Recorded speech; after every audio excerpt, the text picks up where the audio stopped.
तो good morning to all of you. जैसा कि आप सभी को पता है, जो हिस्ट्री की जो सेशन चल रहा है आज, उसमें हम लोग क्या पढ़ना, आज हम लोग पढ़ना मौर्य साम्राज्य के बारे में। देखो, ऐसे भी जो बच्चे रेगुलर देखते आ रहे हैं उनको पता होगा कि आज के जो वीडियो है, यानी आज की जो क्लास है, उसमें कौन सा टॉपिक पढ़ना है। क्योंकि मैं पहले ही बोल चुका हूं कि इतिहास एक कहानी की तरह है। अगर आप शुरू से कहानी सुनते आ रहे हैं तो जाहिर सी बात है आगे क्या होगा वो आपको थोड़ा थोड़ा अंदाजा हो जाएगा, या पिछले कहानी में बताया ही जाता है, यानी पिछले क्लास में बताया जाता है कि आगे की कहानी क्या होगी।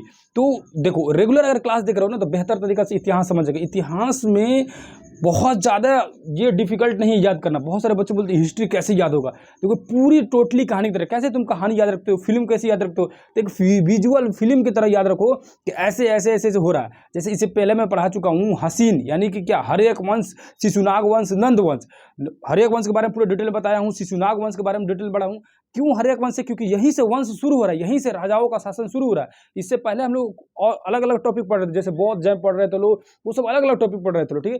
लेकिन राजाओं का शासन कहाँ से हुआ? हर्यक वंश से शुरू हुआ। हर्यक वंश, शिशुनाग वंश, नंद वंश, ये सब शुरू हुआ। देखो, महाभारत वगैरह में या लूसेंट वगैरह में दिया होगा कि हर्यक वंश से भी पहले एक वंश था, उसने बृहद्रथ ने उसकी स्थापना की थी। उसका फिर एक प्रतापी शासक था जिसका नाम था जरासंध, ठीक है। तो ये इसकी जो ऐतिहासिक स्रोत वगैरह नहीं मिलती, इसकी यानी इसकी मान्यता नहीं है कि एक्चुअली में वो लोग थे या नहीं थे, लेकिन महाभारत में लिखा हुआ है।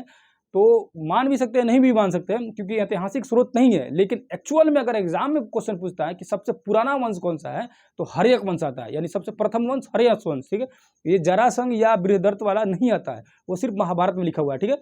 तो हर्यक वंश पढ़ चुके लोग, शिशुनाग वंश पढ़ चुके लोग, नंद वंश पढ़ चुके लोग। नंद वंश में मैंने बताया था कि लास्ट जो शासक था घनानंद, बड़ी ही क्रूर और बेकार शासक था, जहाँ की जनता, वहाँ की जनता उससे उब गई थी। और ये सब राजा कहाँ पे शासन कर रहे थे? मगध पे शासन कर रहे थे। क्योंकि पहले ही बता चुका हूँ कि 16 महाजनपदों में सबसे बड़ा महाजनपद था मगध महाजनपद।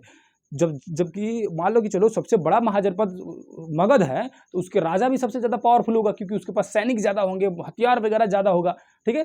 तो मगध महाजनपद की ही जिम्मेदारी रहती थी कि कोई भी बाहरी आक्रमण करे तो उसको देखेगा, उसको रोकेगा, यही सब होगा ना।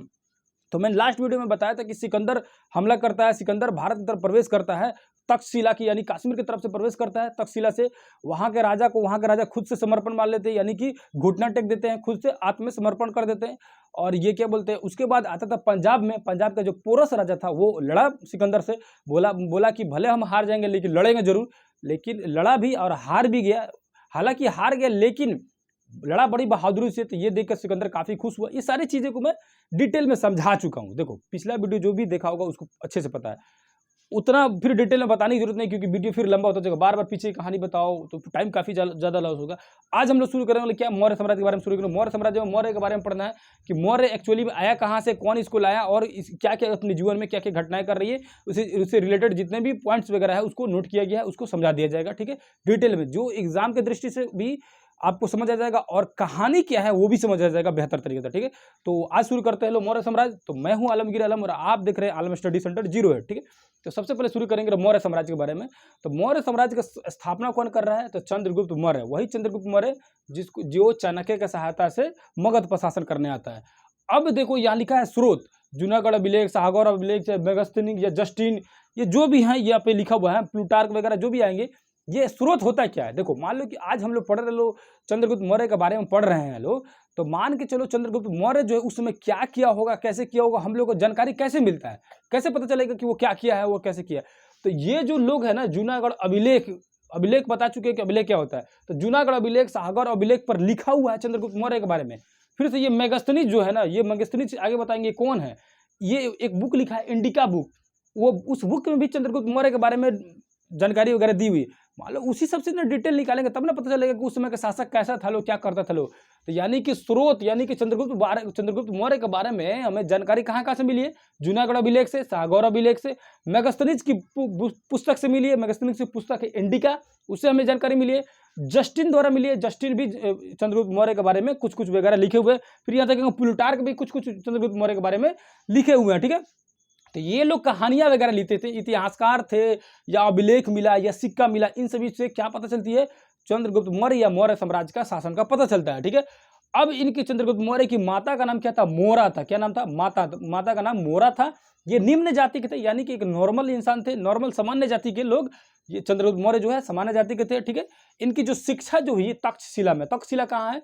बता चुके हैं पहले भी। तक्षशिला जो है, गंधार तक्षशिला जो है वो कहाँ है, जम्मू कश्मीर क्षेत्र में। यहाँ बताया था कि ये क्षेत्र मान के चलो हम लोग का भारत है, तो ये पूरा क्षेत्र जो है इसको गंधार या तक्षशिला कहते हैं। ये पाकिस्तान में आ जाता है और भारत के कश्मीर वाला क्षेत्र में भी आता है, ठीक है। तो आज भी जो तक्षशिला जो है वो कहाँ है, पाकिस्तान में है, ठीक है। तो इनकी शिक्षा तक्षशिला में कराई जाती है चंद्रगुप्त मौर्य के, वहीं पे इनका प्रशिक्षण वगैरह मतलब ट्रेनिंग, बेहतर ट्रेनिंग दी जाती है। किस लिए? घनानंद को मार के हटाने के लिए। चाणक्य और मौर्य के बीच में जो कहानी, जो वार्तालाप हुई, यानी जो चीज जो उनकी आप बीती हुई है, उसको लिखा गया मुद्रा राक्षस नामक बुक में। देखो, मुद्रा राक्षस एक बुक है, उसको लिखा है विशाख दत्त ने, ठीक है। विशाख दत्त ने कौन सा पुस्तक लिखा है? मुद्रा राक्षस। उस पुस्तक में क्या क्या लिखा गया है? चाणक्य और मौर्य की कहानी लिखी गई है, यानी कि बताया गया कैसे चाणक्य अपमानित होते हैं और कैसे चाणक्य एक बालक को खड़ा करते हैं, उसको प्रशिक्षण देते हैं, और उसका नाम है चंद्रगुप्त मौर्य, और वो आता है घनानंद को मारकर वहाँ पे शासन करने लगता है। ये सब चीज़ जो कहानी जो बता रहे हैं ना, वो लिखा कहाँ गया है? मुद्रा राक्षस बुक में लिखा गया है। और वो बुक जो किसने लिखा है? विशाख दत्त ने लिखा है। कौन लिखा है? विशाख दत्त, याद रखना। अब जो है पत्नी के नाम चंद्रगुप्त मौर्य का नाम दुर्धरा, और एक का नाम है कार्नेलिया। अभी कौन कौन है इसको बारे में समझ लो। दुर्धरा जो है ना, घनानंद की बेटी है, समझ आया? घनानंद कौन था? घनानंद को ही मारकर चंद्रगुप्त मौर्य शासक बन रहे कि नहीं? तो मारने के बाद उनकी बेटिया से शादी कर ले रहा है, यानी घनानंद की बेटी की क्या नाम? दुर्धरा। और कार्नेलिया जो है, कार्नेलिया, ये है सेल्यूकस निकटर की बेटी। कौन है? सेल्यूकस निकटर की बेटी का नाम था कार्लेनिया या हेलेना, इसका एक और नाम था हेलेना। अब बताओ, कार्लेनिया जो है, कार्लेनिया जो सेल्यूकस निकटर की बेटी है। अब सेल्यूकस निकटर कौन है? अब ये कोई पूछ रहा है तो महाबेवकूफ है ना। अभी जस्ट इससे पहले बताया था, सिकंदर का सेनापति सेल्यूकस निकटर, वो अड़ा हुआ था लड़ने के लिए, यानी कि वो लड़ाई किया चंद्रगुप्त मौर्य से। लड़ाई करने के बाद वो हार गया, और उसके बाद क्या किया? हारने के बाद अपनी बेटी से शादी करा था। अब देखो इसके बारे में कहानी बताते क्या हुआ। सेल्यूकस निकटर मान लो वहां पर बॉर्डर पर खड़ा था, बोला कि हम नहीं जाएंगे, उसका कुछ सेना वगैरह लेके खड़ा था। अब इधर था चंद्रगुप्त मौर्य, उधर था सेल्यूकस निकटर, दोनों आए आपस में लड़ने के लिए। दोनों जब लड़े ब्यास नदी किनारे, जब उनकी लड़ाई हुई तो सेल्यूकस निकटर देखा कि बहुत भयानक क्षति हो रही है उसकी, और जो चंद्रगुप्त मौर्य जो है उस पर हावी होते जा रहा है। तो सेल्यूकस निकटर देखा कि इस तरह तो हम हार जाएंगे और मर भी जाएंगे, खत्म, हमको तो मार भी देगा, क्योंकि अब ये घनानंद को मार के आया हुआ है तो हमको भी मार देगा। तो सेल्यूकस निकटर दिमाग लगाया। उसकी जो बेटी थी, बड़ी खूबसूरत बेटी थी, उसकी कार्नेलिया नाम था, सेल्यूकस निकटर की बेटी, कहा कि अपनी बेटियों को आगे कर दिया है ना, और भिजवा दिया संदेश कि चंद्रगुप्त मौर्य अगर युद्ध रोकता है तो हम अपनी बेटी से शादी उसका करा देंगे। अब चंद्रगुप्त मौर्य जो है, मार दूरबीन से देखा होगा, अरे बाप रे, गजब के सुंदर लड़की है यार, बोला युद्ध रोको, रोको, खत्म करो, खत्म करो, बेकार में युद्ध हो रहा है यार, युद्ध खत्म करो, शादी होगा, हटाओ, शादी होगा। जब शादी का प्रपोजल मिल गया था, कहा युद्ध बंद करो, युद्ध बंद करो। बस क्या किया चंद्रगुप्त मौर्य, क्या किया? युद्ध को समाप्त कर दिया, युद्ध वहीं पर रोक दिया, और सेल्यूकस निकटर की बेटी कार्नेलिया से शादी कर लिया। जब कार्नेलिया से शादी किया तो कार्नेलिया को लेके अपने दरबार में वापस आ रहा था, तो सेल्यूकस निकटर सोचा कि कहा जाने इसे युद्ध किए हैं, कहा जाने हमारी बेटी को ठीक से रखेगा कि नहीं रखेगा, कि कहीं मार के फेंक देगा कहीं। तो बोला कि ना ना ना, इसे नहीं जाएगी हमारी बेटी, इसके साथ एक वो जाएगा मेरा आदमी। उसी आदमी का नाम था मेगास्थनीज। क्या नाम था? यही है मेगास्थनीज। यह गया किसके साथ? कार्नेलिया के साथ। कौन था? सेल्यूकस निकटर का राजदूत था। क्या था? सेल्यूकस निकटर का राजदूत था। ई क्या किया? सेल्यूकस निकटर क्या किया? मेगास्थनीज को अपने बेटी के साथ भेज दिया चंद्रगुप्त मौर्य के दरबार में। अब मेगास्थनीज आया, उसको भेजा था कि तू देखते रहना, कोनो भी दिक्कत होगा ना तो हमारे लोग के पास लेटर लिख के भेज देना, फिर हम आएंगे यहाँ से आदमी लेके कि हमारा बेटी को दशा कर रहा है, ठीक है। तो कार्नेलिया के साथ कौन आया? मेगास्थनीज। अब मेगास्थनीज चंद्रगुप्त मौर्य के दरबार में रहा, पूरा डिटेल से उसके दरबार को समझा, बहुत सालों तक रहा। तो वही जो बुक लिखा है ना, इसका बुक का नाम है इंडिका, मेगास्थनीज का बुक का नाम है इंडिका। उसमें पूरा डिटेल में चंद्रगुप्त मौर्य के बारे में लिखा गया, क्योंकि जाहिर सी बात उसी के दरबार में रह रहा है तो लिखबे करेगा बढ़िया से, तो पूरा डिटेल में लिखा है। उसने क्या किया कि भारतीय समाज को 7 वर्गों में बांटा है। उसने बोला कि भारतीय समाज जो है 7 वर्गों में बांटा गया। देखो ये क्वेश्चन पूछता है कि मेगास्थनीज के द्वारा लिखी गई पुस्तक इंडिका में भारतीय समाज को कितने वर्गों में बांटा गया है? कितने वर्गों में? 7 वर्गों में, यानी 7, 60 नहीं 7 वर्गों में, ठीक है, 7 वर्गों में बांटा गया, ठीक है। अब देखो, अब यहाँ पे आगे कार्नेलिया आ गई, यहाँ पर रहने लगा लो, यहाँ पर रहने लगा लो। उसके बाद ये अभी बताएगा मेगास्थनीज साथ में रहने लगा। अब क्या हुआ कि अब चंद्रगुप्त मौर्य पूछ रहा है ये इस सेल्यूकस निकटर से कि काहे के लिए हमला किए थे हमारे देश पर, यानी हमारे देश में काहे के लिए आना चाहते थे। उन्होंने सोचा कि मान लो युद्ध खत्म हो गया, अब शादी ब्याह हो गया, तो पूछे तो इसे काहे के लिए आया था भारत में जो हमला करने के लिए किस मूड से आया था। तो सेल्यूकस निकटर बोला कि हम लोग सुने थे कि हिंदुस्तान में हाथी बड़ा जबरदस्त मिलता है, और यहाँ बढ़ई वगैरह लोग बड़ी बढ़िया कारीगर है सब, बोला का दूर मर्दे कहीं के, हाथी लेना था तो पहले बोलना चाहिए था, इतना तांडव करने की क्या जरूरत है, हाथी चाहिए ना। कहा कि चंद्रगुप्त मौर्य जो है खुशी खुशी मतलब गिफ्ट में 500 हाथी दे दिया कि ले जाइए 500 हाथी।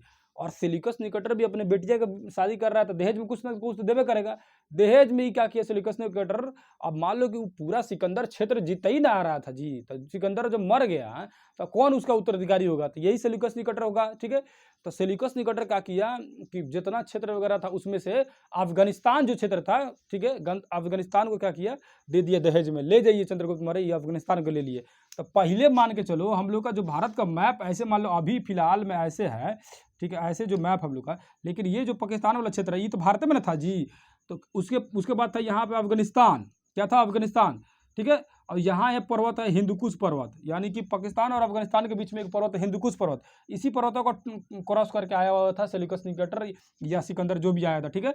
और यही है गंधार क्षेत्र है, जो बोले हैं कि जम्मू कश्मीर और पाकिस्तान क्षेत्र में है गंधार यानी तक्षशिला, ठीक है। अब ये क्या किया, ये सेल्यूकस निकेटर जो था ये वाला क्षेत्र जो है दे दिया चंद्रगुप्त मौर्य को कि ले जाइए, यानी कि भारत पूरा यहाँ से लेकर वहाँ, भारत उसी समय चंद्रगुप्त मौर्य के समय ही भारत इतना अखंड भारत का मैप बन गया था, यानी कि इतना दूर तक कब्जा कर चुका था, ठीक है। यहाँ इतना जो उसको दहेज में मिल गया था, यानी कि आज भी अफगानिस्तान जो है बिहारियों का दहेज है, ठीक है, बिहारियों का दहेज है भाई, मतलब बिहारी था ना जी चंद्रगुप्त मौर्य, तो बिहारियों का दहेज क्या है, अफगानिस्तान क्षेत्र जो है आज भी उनका दहेज है। जब जाइए मतलब ससुराल है, जब मन कर जा सकता है बिहारी लोग वहाँ पर, ठीक है। समझ आए कि नहीं समझ आए। अब यहाँ लिखे भद्रबाहु 298 बीसी श्रवण बेलगोला, ये बौद्ध धर्म, ये जैन धर्म जो पढ़ा रहे थे उसमें बता चुके थे कि बाद में जो चंद्रगुप्त मौर्य जो है ना, बाद में क्या हुआ कि मगध में यानी बिहार क्षेत्र में बहुत भीषण अकाल पड़ा, यानी बहुत भयानक अकाल वगैरह पड़ गया, भोजन वगैरह मतलब अनाज हो नहीं रहे थे, वहाँ लोग मर रहे थे, अकाल पड़ गया, बहुत भारी अकाल। तो चंद्रगुप्त मौर्य जो है बहुत ज्यादा निराश हुआ और क्या किया, भद्रबाहु उसके कॉन्टेक्ट में यानी भद्रबाहु से मिला। भद्रबाहु कौन थे, तो बता चुके हैं जैन धर्म के दो को चेलवा भद्रबाहु और स्थूल भाऊ। भद्रबाहु के संपर्क में आता है चंद्रगुप्त मौर्य और उनके साथ मिलकर जैन धर्म को अपना लेता है और चल जाता है कर्नाटक में। कौन चल जाता है, चंद्रगुप्त मौर्य चल जाता है कर्नाटक में जाकर वहीं पर एक क्षेत्र है श्रवण बेलगोला, कर्नाटक का ही क्षेत्र है, वहां पर बैठ के सल्लेखना विधि द्वारा मर जाता है। सल्लेखना विधि क्या है ये पिछले क्लास में बता चुका हूँ, बार बार एक ही चीज को नहीं बताऊंगा, ठीक है। जो बच्चे रेगुलर देखते आए होंगे उनको पता होगा सल्लेखना विधि क्या होता है, ठीक है। तो सल्लेखना विधि द्वारा क्या होता है, चंद्रगुप्त मौर्य मर जाता है, ठीक है। अब वो चंद्रगुप्त मौर्य वहां मर गया, चंद्रगुप्त मौर्य की कहानी खत्म हो गई, यानी कि राजा बनने से लेकर मरने तक उसकी कहानी सुना दिए। अब यहाँ लिखे प्लूटार्क जस्टिन सेंड्रोकोटस, उसके बाद लिखे विलियम जोन्स। ये प्लूटार्क और जस्टिन क्या है, तो बहुत सारे विदेशी जो इतिहासकार जो है ना, चंद्रगुप्त मौर्य का नाम चंद्रगुप्त मौर्य नहीं लिखे हैं, कोई लिखा है सेंड्रोकोटस, कोई लिखा है सेंड्रोकोटस, कोटस या कोरस कोई भी लिखा हो, यानी सेंड्रोकोरस या सेंड्रोकोटस ऐसा नाम मतलब चंद्रगुप्त मौर्य का, ये सब विदेशी जो इतिहासकार थे लिखे हुए थे।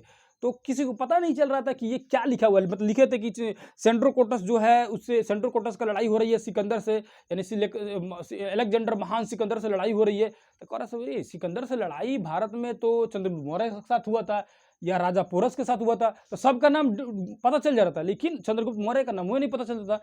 तो ये पता लगाया विलियम जोन्स ने बताया कि एक्चुअली में जो सेंड्रोकोटस जो शब्द बार बार लिखा हुआ जो है ना, वो सेंड्रोकोटस जो शब्द है वो चंद्रगुप्त मौर्य ही है, यानी चंद्रगुप्त मौर्य का ही नाम जो है विदेशी इतिहासकारों ने क्या किया है, सेंड्रोकोटस या सेंड्रोकोरस रख दिया है, ठीक है।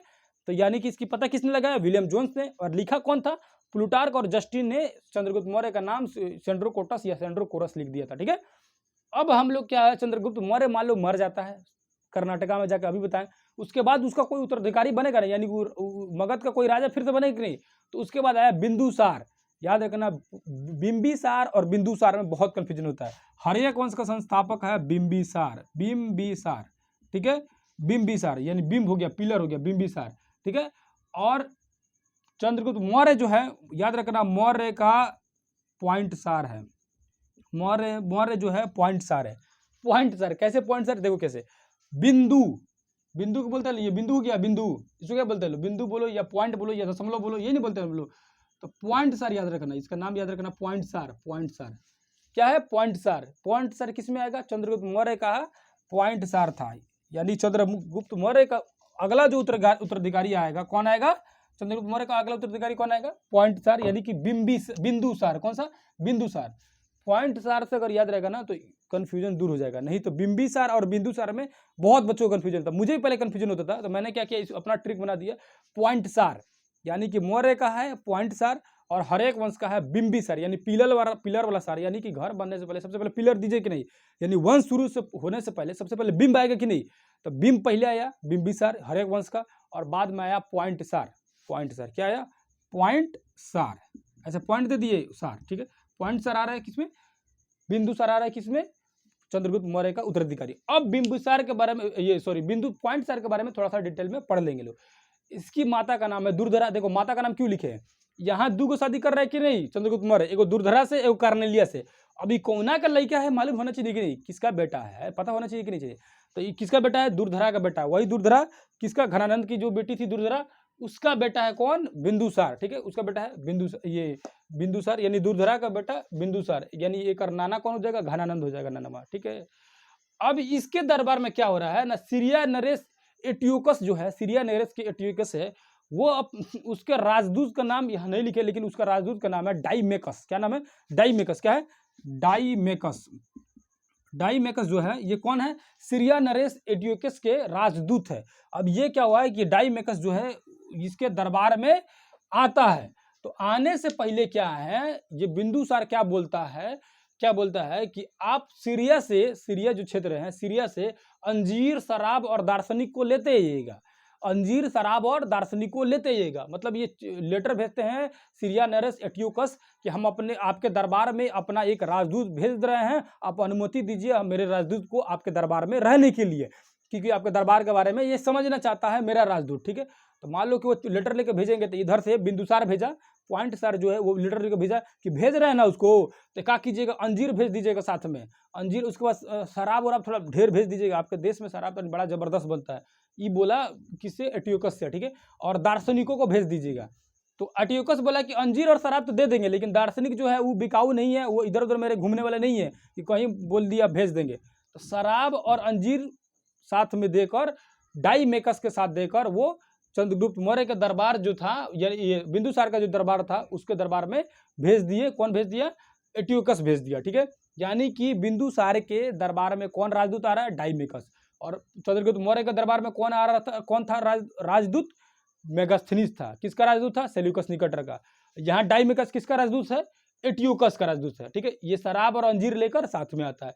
तक्षशिला में 2 बार आक्रमण होती है, यानी कि अभी बताएं कि अफगानिस्तान वाला पूरा क्षेत्र मिल गया था कब्जा में, सेल्यूकस निकटर दहेज में दे दिया था, ठीक है। तो बिंदुसार और लइकवे है, तो उसको भी तो क्षेत्र उसी के अधीन रहबे करेगा ना जी। तो अब जो है तक्षशिला जो है, बता चुके बार बार, जो कश्मीर का जो क्षेत्र है, तक्षशिला जिसको बोलते हैं, कश्मीर और पाकिस्तान का जो क्षेत्र है, वहां पे क्या, वहां के लोगों ने विद्रोह शुरू कर दिया। अब उस विद्रोह को दबाने के लिए बिंदुसार का 2 बेटा, एगो बेटवा का नाम था सुसीम, एगो का नाम था अशोक।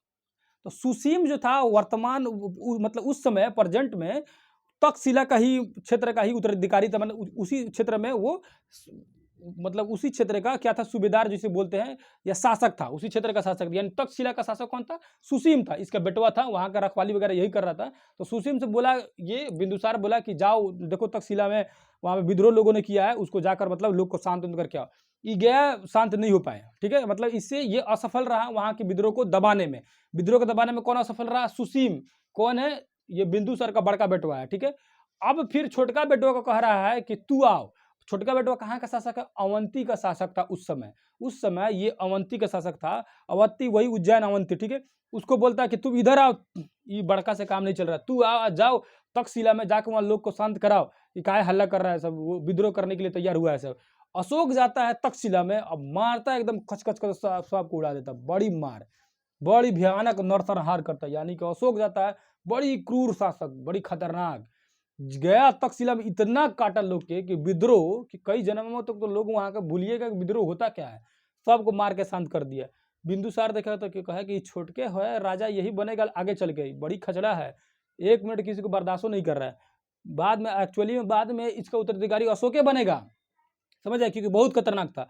अब जो विद्रोह जो किया अशोक, जो मार के उड़ाया है सब किसी को, उसकी जो कहानी है, राजतरंगिनी एक पुस्तक है। राजतरंगिनी पुस्तक किसने लिखा था? तो याद रखना, कलहन ने। किसने लिखा? कलहन ने।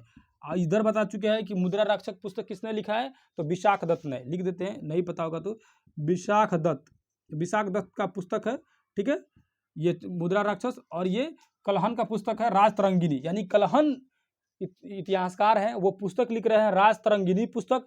उसी में ये अशोक के जो नरसंहार किया था, यानी कि जो विद्रोह वगैरह जो हुआ था तक्षशिला में, उसकी वर्णन इसमें किया गया है। ठीक है, ठीक है, अब समझ आए कि नहीं। आज हम लोग क्या पढ़ लो, चंद्रगुप्त मौर्य के बारे में पढ़ लिए लो, बिंदुसार का पढ़ लिए लो। अब अगला जो पढ़ेंगे अशोक पढ़ेंगे, क्योंकि सुसीम कोसी काम का नहीं रह रहा है, ये शासक बनेगा, अशोक बनेगा शासक। ठीक है, तो अशोक के बारे में थोड़ा सा डिटेल में पढ़ेंगे लो। ठीक है, अशोक थोड़ा बड़ा चैप्टर भी है, उससे क्वेश्चन वगैरह आता है। उसके 13 शिलालेख है, उसको भी देखना है। पूरे बहुत लंबा थोड़ा सा चैप्टर हो जाता है, तो उसको नेक्स्ट वीडियो में देख लिया जाता है। यहाँ तक आपको समझ आए कि नहीं समझ आए, कहानी एकदम समझते रहिए। यहाँ फिर से शुरू किए थे हम लोग सेल्यूकस निकेटर से और चंद्रगुप्त मौर्य से, यहाँ बिंदुसार और लास्ट में अशोक तक हम लोग जाकर छोड़ दिए, यानी कि अशोक के यहाँ से शुरू होगी। ये कहानी अगर दिमाग में रहेगा तभी समझेगा। पूरे कहानी की एक दूसरे से जुड़ते रहिए, कहानी की कड़ी जोड़ते रहिए, तब जाकर पूरा इतिहास आपके दिमाग में लोड हो जाएगा। देखो ये डेट वगैरह डाटा वगैरह याद नहीं रहता है, कि जैसे सन ईस्वी, 400 500 ईस्वी, 300 ईस्वी, ये बार बार भूल जाता है। लेकिन कहानी अगर याद होगा ना, तो आप अंदाजन बता सकते हैं कि कौन से ईस्वी में हुआ होगा। ठीक है, क्योंकि कहानी बढ़िया से अगर समझ रहेगी तो सब कुछ समझ आ जाता है। तो कहानी को आप अच्छे समझते रहिए। जहाँ भी किसी भी तरह का आपको डाउट हो रहा है, जहाँ भी किसी भी तरह का प्रॉब्लम हो रहा है, कमेंट कर जरूर पूछ सकते हैं, जरूर बता सकते हैं कि हमको यहाँ प्रॉब्लम हो रहा है, ठीक से समझा दीजिए। फिर से कोशिश किया जाएगा, या नेक्स्ट कोई भी क्लास बताया जाएगा, उसमें पिछला जो आपको डाउट रहेगा उसको बता दिया जाएगा। ठीक है, तो यहाँ तक इसको रखते हैं, वीडियो थोड़ा लंबा हो जाएगी। तो फिर दूसरे किसी क्लास में मिलेंगे, तब तक के लिए धन्यवाद, नमस्कार, अस्सलाम वालेकुम, जय हिंद, जय भारत।